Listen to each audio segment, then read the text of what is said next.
Going to do a worked example of sound wave propagating in a tube. And let me just show you physically. You can imagine, here's a little speaker right here in my hand that I'm wiggling right up here. Well, that just fell out. But you could imagine taking a speaker and pressing it up against a tube. And then instead of this tube only being about 1 meter long, there's a plunger in there for an experiment. But just imagine this tube goes on forever. And we're only looking at the first 1 meter of this. And maybe you play the sound for a second and then just let it travel through the tube forever. Okay, so we're going to start with that simple problem, not standing waves in a tube where the sound gets reflected back and forth. We can do that later. So again, you got a speaker, you've got a tube, it goes on forever. So let's assume this goes to infinity, okay? Infinitely long tube, and the sound just propagates forever. The information we're told in this problem, it's 17.1 on page 46. If you want to pause the video and read it really quick, maybe you should. I'm going to get into it. We're given this information just from the problem statement. We know the wavelength. We're told that the molecules are going to oscillate, the air molecules in the tube are going to oscillate with some amplitude. We know the air temperature and the air density. Okay, first up, what is the speed of sound? If you want to pause the video, go for it. I'm going to do it 1, 2, 3. Here we go.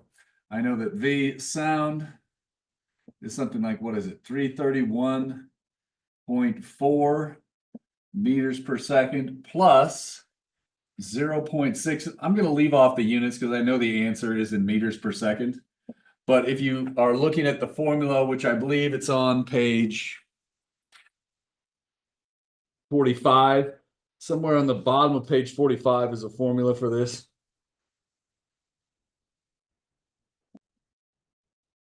PC. The answer should be in meters per second. I'm just going to crank that out. 331.4 plus 0.61 times 15. So 340.55.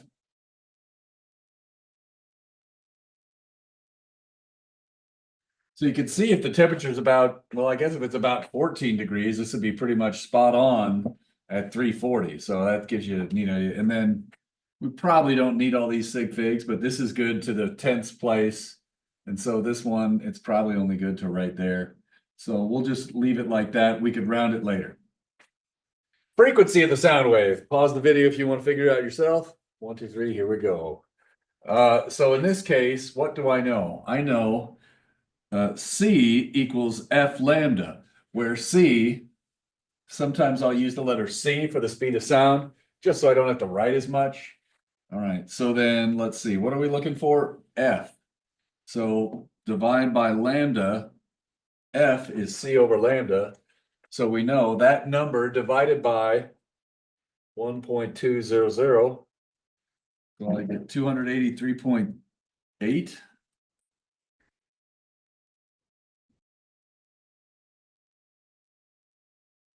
And what are the units? Hertz. All right. And so our default is to round to 3 sig figs. We could argue this one has 4, but it's because the first digit is a 1, it's essentially a 3 sig fig number. So I'm going to kind of round this in that column. Yeah, you could say we each have 4, so maybe we should keep an extra digit, but our default is to round to 3, so I'm going to stick to that for this problem. And I'd be fine with that on a test day if that's what you did. Our default, unless I specifically say track the sig figs on an exam question, which I usually do in the first semester physics, not this one. Then you have to worry about it. Let's keep going. Maximum overpressure. So think, what is the symbol for overpressure? Delta P, not P, because it's a change in pressure from atmospheric. And then if you want to figure it out, 1, 2, 3, go. Here we are. Look at the formula on the bottom of page 45. What is it there? There's a relationship.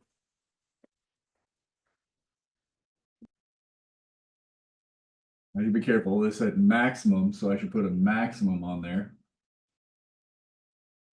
It was what? V, there's a density, there's a frequency, angular frequency, And let's see, what else? S max. That's the formula. Well, I notice I have frequency here, not angular frequency. So you'll hear me call omega frequency all the time, but I just kind of know by the symbol that means angular frequency. So I guess we should have gotten this. We probably should get the period as well. So let's go back to here and do that. So let's just take that times 2 times pi, just so I've got it, 1783.1. This one probably is good to 4 sig figs because the first digit's a 1, and then the period.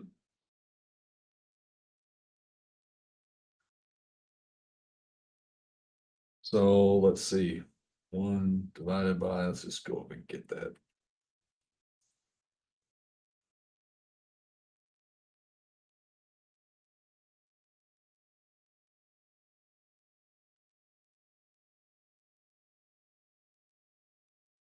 So I've got the period, I've got the angular. So now up in here, when I need the angular frequency, I've got it.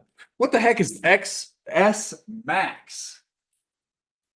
Think to yourself, right here.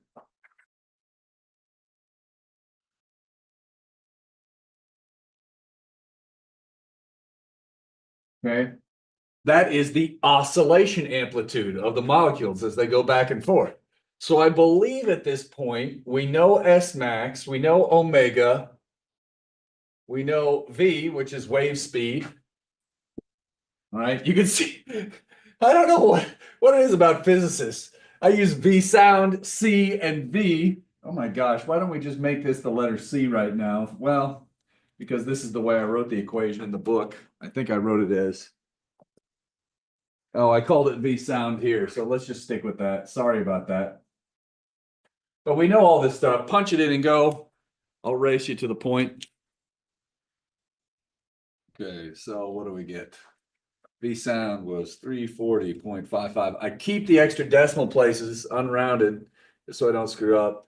Density 1.225. Notice the units. Everything's kilograms, meters, meters, seconds, seconds.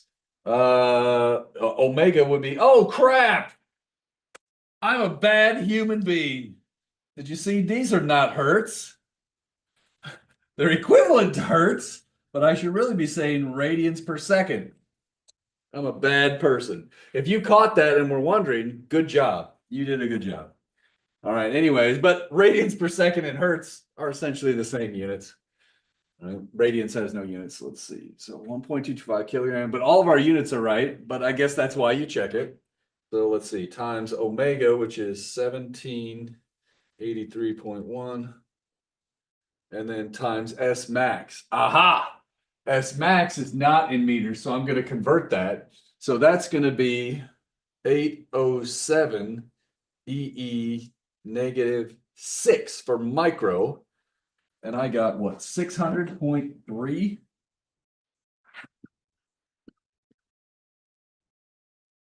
Now let's think about the units. My claim will probably go to the third sig fig. This one has 3, so it's going to limit it, even if the others had 4. So let's try to look at the units here. We had meters per second times kilograms per meter cubed times radians per second, which is the same thing as 1 over seconds, which is the same thing as hertz, times meters. So in this case, what are we going to get here? I get let's do this. Kilogram meter squared per second squared times 1 over meter cubed. Now I'm going to be a little bit clever and not cancel all of the meters here. I'm going to cancel one of them. And that's going to make this a squared. And when you do that, maybe you recognize this is an mg. A kilogram meter per second is a Newton per meter squared. So that is a Pascal. All right, so the units check out. All right, next. Compare max overpressure to standard atmospheric pressure. The logical way to compare those is with a ratio. So let's do the ratio, delta P max over atmospheric pressure. So that is, if you don't remember that, this was a number it's listed on the equation sheet, but I'll just write it up here for you.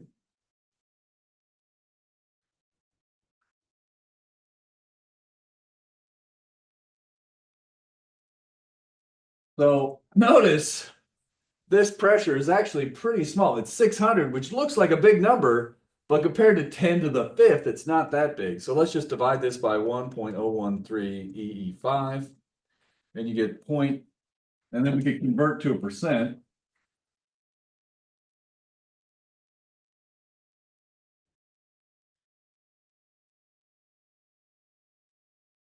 It's less than a percent of atmospheric pressure, not that big. Okay? So now you could have higher pressure levels in a real life experiment. For example, if you were trying to do acoustic levitation, but that gets more complicated. Let's not do that right now. Let's keep rolling with this problem over to the next board. Okay. Are air molecules near the speaker at a displacement minimum, maximum, or zero? I want you to pause the video, even if you're one of those people that never does that. I want you to pause the video and think for a minute. What do you think? So we're playing this sound wave, and I'm curious if we want are the air molecules near the speaker going to be at a displacement minimum, a displacement maximum, or at zero displacement? So pause the video, think about that. Okay, here we go. The answer is it depends, and it's complicated. Depends on what point in time you're looking at, right? So what if the speaker's moving this way versus that way and back and forth? You could imagine it's a wave, it's constantly changing. So one of the things that we're going to assume for this chapter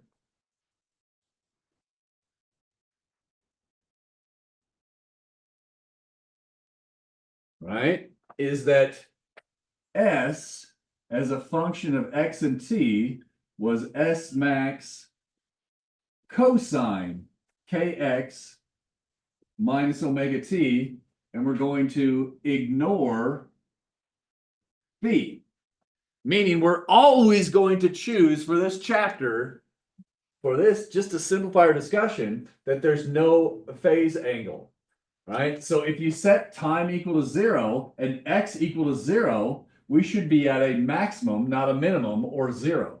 So that's how I derived that it's at a maximum. But to be clear, at any point, the wave is propagating, right? This is not a standing wave. The wave is going to be traveling down the tube. So at some points in time, it might be a minimum. At some points, it might be a maximum. And at some points, it might be 0 at any spot. But if we're going to use this equation, that's our big assumption, we're going to assume it's at a maximum. Okay. So try the next one by yourself if you want. I'm going to do it in 1, 2, 3. Here we go. Overpressure, right? So delta P as a function of X and T was delta P max sine of KX minus omega T. Again, assume phi equals 0. So this is an assumption. So maybe I should label that's a big assumption. Depending on what point in time you look at, you might have a different formula, but this was the assumption we agreed just to get through this chapter. So now if you set t equal to 0 and x equal to 0, we could see you're going to be at 0. If you picked a different time, we could see you'd have a different value. So this is kind of I think it's a complicated question. It's deceptive, and I just wanted you to think about that. So oftentimes we're going to say, hey, you got a displacement something here, but really it's changing. Okay. Next question is, let me see where we're at. I think that's pretty tricky. So if you got snowed by that, don't freak out. Okay.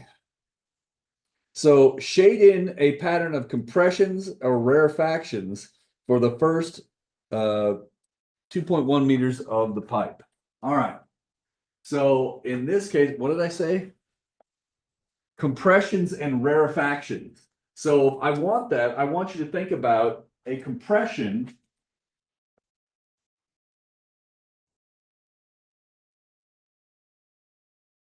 is a delta P equals delta P max. Let me say it this way, just to make it painfully clear. Delta P of X and T is equal to positive delta P max. If you have a rarefaction, delta P of X and T is equal to negative delta P max.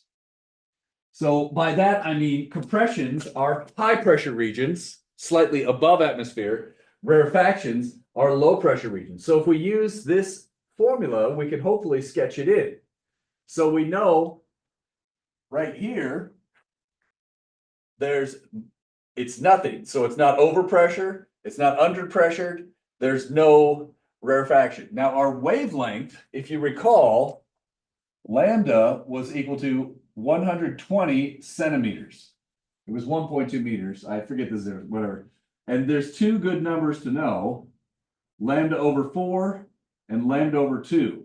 When we're dealing with wavelengths, these are kind of handy. So lambda over 4 is every 30 centimeters and lambda over 2 is every 60 centimeters. So why are these numbers handy? We know that a quarter wavelength is a quarter of the way through the sine wave. That's taking it from 0 to maximum. And if we go halfway through the sine wave, we're going halfway around the unit circle, we're back to 0. So if you think about this, every quarter wavelength, we should change from a 0 to a maximum or 0 to a minimum, right? And every half wavelength, well, let's just start sketching this in. So right here at 30, we're going to have a compression. And then let's see, every quarter wavelength. So this is a quarter wavelength. There's another quarter wavelength. We get to 0. Here is a rarefaction. Here's a 0. Here's a compression. Here's a 0. Here's a rarefaction, etc. So notice every quarter wavelength, we oscillate between 0 and max or 0 and min, and we can just kind of go through this. So if I try to sketch this in, I'll make the compressions really blue. Hopefully. Rarefactions will be nothing. And here's the tricky part. 0 is like light blue. So this is my attempt to do that on the board live. I don't know if this makes sense. Let me give it a little more.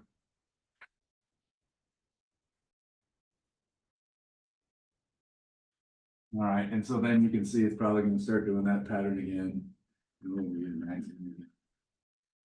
So that's my attempt to shade that in. And this is kind of crappy, but it gives you the idea.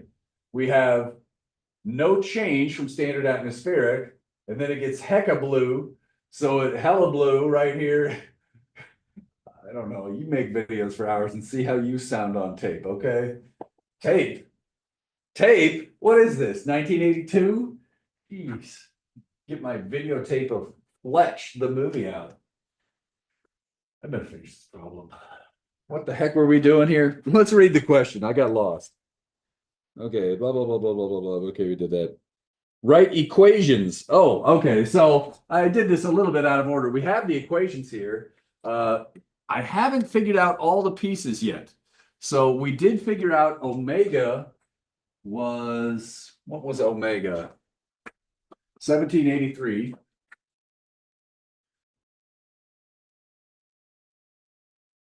We did have S max was 807 microns, but what's K? You remember how to get K?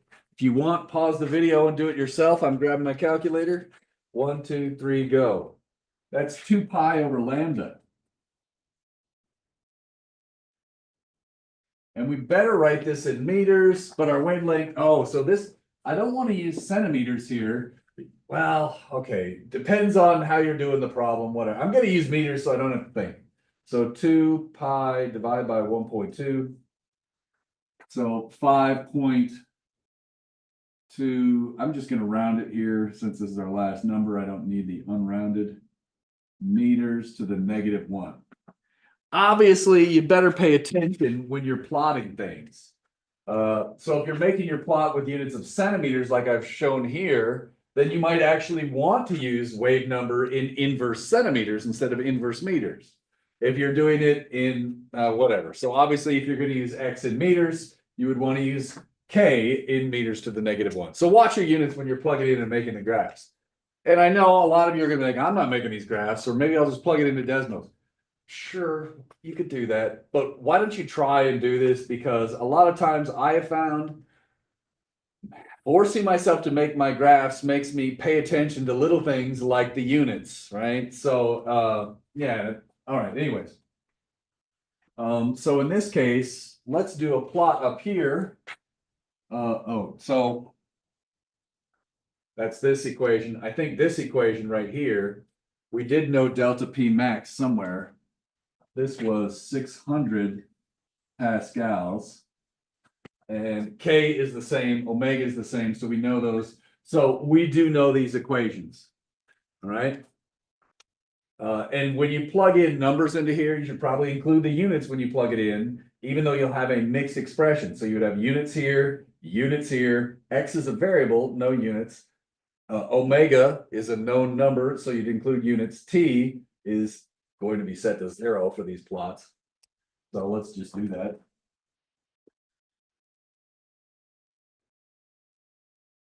Let's assume we're doing time equals 0, and then we can plot this.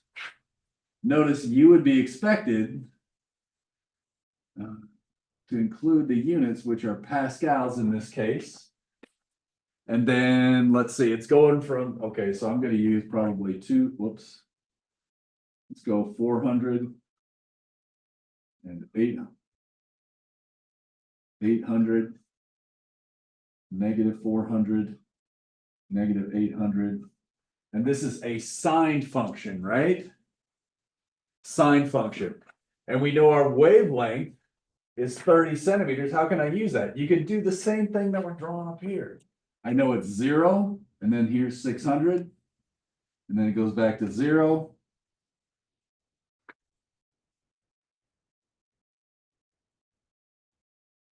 And then just try to draw it in as best you can. So that's a cool trick when you're trying to get sine waves and cosine waves, or draw these. Just if you understand every quarter wavelength or every quarter period, if it's a time function, right? It just makes it easier to make a sketch. So that's not too bad. Now let's go to the other one. What do we know here? 807. I'm going to put S in microns. Is that what we had? I think so.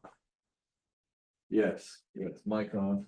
And so we'll maybe just do 1,000 here, 100 here, -500, -1,000. So now let's try and plot it. 807, that's pretty darn close to 8 on this 800 on this scale, so that's right there. And then every I love it how I'm not quite on the 0 here. Let's just shift that over there. There, that's 0.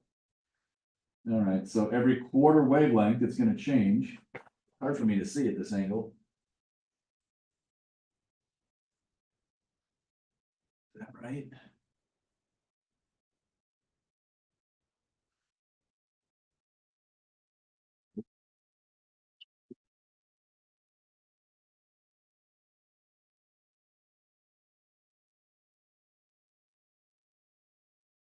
That's my attempt to sketch that plot. All right, and then I think let's beat the death. Oh, there's one last question in there. How would these plots change if we had used 881 instead? Come on, computer. The video's so long. If we had used a different time, Well, why did I say 880? I don't know what I was saying in there. What did I say? 881 microseconds. Oh, how did I get that? Here's where the period comes in handy. The period was 3.52 milliseconds, I think. Yes, and there was some extra sig figs. Just like we took our wavelengths and looked at the quarter wavelength and half wavelength, let's get period over 4.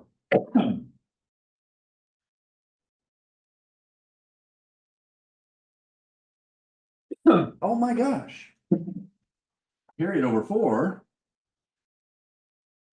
is about 881 microseconds. Now think, if we have that's going to shift the entire wave essentially by a quarter wavelength, right? Shifting things by a quarter wavelength or by a quarter period should shift this graph 90 degrees. It'll move one of these to a sine and one of them to a cosine. Basically, this sine function will change to a cosine, and this cosine function will change to a sine. Now, there might be a minus sign depending on which way you shift, and I honestly forget, so I'm just going to look at the solution so I don't screw it up. Okay, and so, oh, that's interesting. This one will turn into a negative cosine function, and this one will turn into a positive sine function. So it's going to shift both the graphs this way. Oh yeah, you have a negative in here, so you're shifting x to the right.